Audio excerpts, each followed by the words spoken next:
Reports تو رسنان لوگ ہیں کہ عمران خان صاحب یہ اعلان کرنے جا رہے ہیں پھر حقیقی آزادی مارچ کا۔ آپ کو بھی پتا ہے کہ جب بھی عمران خان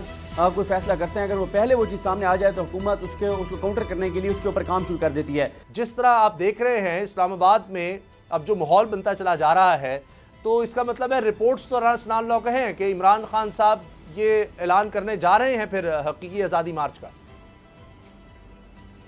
دیکھیں، ابھی تک اسامہ غازی صاحب اس حوالے سے کوئی کنفرمیشن نہیں ہے کہ کل عمران خان کیا اعلان کریں گے۔ اس کی وجہ یہ ہے کہ اس وقت جو موجودہ صورتحال ہے، آپ کو بھی پتہ ہے کہ جب بھی عمران خان کوئی فیصلہ کرتے ہیں، اگر وہ پہلے وہ چیز سامنے آ جائے تو حکومت اس کو کاؤنٹر کرنے کے لیے اس کے اوپر کام شروع کر دیتی ہے۔ تو اس وقت عمران خان جس طرح سے ہر طرف سے گھرے ہوئے ہیں،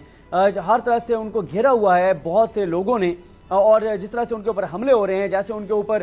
مقدمات بن رہے ہیں، جیسے ان کے خلاف مہم چل رہی ہے، جو چیزیں ہو رہی ہیں، تو عمران خان کا فیصلہ کیا ہے وہ یا تو صرف عمران خان صاحب کو پتہ ہے، یا ان کے قریبی 2-3 ایسے رہنماؤں کو پتہ ہے جو کہ یہ بات بالکل باہر نہیں آنے دے رہے۔ اب اگر تو لانگ مارچ ہونا ہے تو اس کے لیے بھی تو آپ دیکھیں کہ انہوں نے تمام پاکستان میں جلسے کر لیے ہیں، 50 سے زیادہ جلسے کر لیے ہیں، اور وہ یہ کہتے ہیں کہ میں پورے پاکستان میں جا کے عوام کے جو اس کا غصہ ہے اس کا ٹمپریچر چیک کر رہے ہوں، وہ بہت اوپر ہے وہ ٹمپریچر، اور کسی بھی وقت عوام کا جو لاوا ہے یہ پھٹ سکتا ہے، اور وہ یہ سمجھتے ہیں کہ وہ پورے پاکستان میں جا کر دیکھ آئے ہیں کہ عوام اسلام آباد آنے کو تیار ہیں۔ پنجاب میں حکومت ان کے پاس ہے، KPK میں حکومت ان کے پاس ہے، اور جہاں تک بات ہے وفاقی حکومت کی، دیکھیں رانا ثناء اللہ صاحب نے جو لیٹرز لکھے ہیں پنجاب سے اور KPK سے، انہوں نے فورس مانگی ہے، تو انہیں بھی پتہ ہے کہ وہاں سے فورس نہیں ملے گی، اور یہ بھی ہے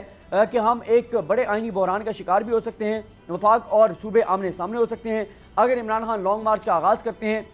چاہے وہ پنجاب سے کرتے ہیں، KPK سے کرتے ہیں۔ اب زیادہ چانسز ہے کہ وہ پنجاب سے کریں گے، وفاق اور پنجاب آمنے سامنے ہوں گے، وفاق کہہ رہے وہ گورنر راج لگائیں گے جو کہ ان کے پاس ان کے لیے ممکن نہیں ہے، تو ایک آئینی بحران پیدا ہوگا، اور اس میں ظاہر ہے صورتحال کسی بھی طرف جا سکتی ہے۔ عمران خان صاحب صرف ایک وجہ سے ابھی تک لانگ مارچ نہیں کر رہے، اعلان نہیں کر رہے۔ عمران خان کو پتہ ہے کہ اس وقت لوگوں کا جو غم و غصہ ہے وہ کس حد تک بڑھ چکا ہے، وہ یہ سمجھتے ہیں کہ اگر وہ کال دیں گے تو خدا نہ خواستہ تصادم کی صورتحال ہو سکتی ہے، جس کو ایوائڈ کر رہے ہیں۔ یہ بھی ہو سکتا ہے کہ کل وہ اعلان کریں، ابھی شہر جو ہے وہ اعلان کریں احتجاج کا، لوگوں کو نکلنے کی کال دیں، اور پھر کوئی ایک تاریخ کا اعلان کر دیں کہ فلاں تاریخ کو جو ہے میں فائنل تاریخ کا اعلان کر دوں گا اسلام آباد آنے کے حوالے سے۔ ابھی تک تو عمران خان آج کے دن تک جب میں آپ سے بات کر رہا ہوں وہ صرف اور صرف ان قوتوں پر دباؤ بڑھا رہے ہیں جن کا ان کو پتہ ہے کہ جنہوں نے الیکشن کا فیصلہ کرنا ہے۔ الیکشن کا فیصلہ حکومت نے نہیں کرنا، آپ حکومت کے جس بھی رہنما سے مل رہے ہیں، جتنا بھی وہ ویل انفارمڈ ہو اپنی پارٹی کے حوالے سے، وہ بھی آپ کو یہی بتائے گا کہ ہمیں کچھ پتہ نہیں ہے کہ ہم کب تک ہیں۔ میں ہوں عمران ریاض خان، اب آپ مجھے دیکھ پائیں گے صرف بول نیوز پر۔ عمران ریاض خان صاحب جو ہیں وہ بول فیملی کا حصہ بن گئے ہیں۔ بڑے عرصے بعد کسی چینل نے حوصلہ کیا ہے، تو مجھے ایسا لگتا تھا کہ ہمیں بولنے کی اجازت نہیں ملے گی، لیکن بول نے ڈیسائیڈ کیا کہ بولنے کی اجازت وہ لے کر دیں گے۔ مجھے بول کی ایک چیز بہت اچھی لگی کہ بول نے کیٹیگوریکلی کہا کہ جو کرنا ہے کرو، ہم نے اپنا کوئی بندہ نہیں نکالنا۔ عمران خان بول کے ساتھ جمعے سے اتوار رات 10 بجے۔ سب سے زیادہ ویوز، سب سے زیادہ ریلز اور سب سے زیادہ ریٹنگ کے ساتھ بول اب بھی نمبر 1 پوزیشن پر برقرار۔ اگر آپ کو ویڈیو پسند آئی تو لائک پر کلک کیجیے،